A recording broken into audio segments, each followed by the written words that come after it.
Death was sweeping through Israel. A plague had broken out, and thousands were falling every hour. Judgment had been released because the people had turned away from God. But in the middle of chaos, one man didn't run. He ran toward it. His name was Phinehas, a priest, a man of zeal for the holiness of God. As sin spread like wildfire, he saw an act of open rebellion, and something rose within him. He took a spear and acted, not from anger, but from a passion for righteousness. In that moment, the Bible says, the plague stopped. One man stood in the gap between sin and wrath, and heaven took notice. God said, "Phinehas has turned back my wrath from the children of Israel, because he was zealous for my honor." His single act became the shield for an entire nation.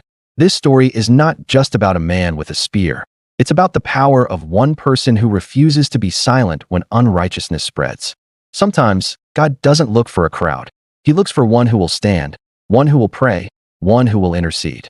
The plague in our world today may not be physical, but spiritual. Sin, corruption, confusion, and deception.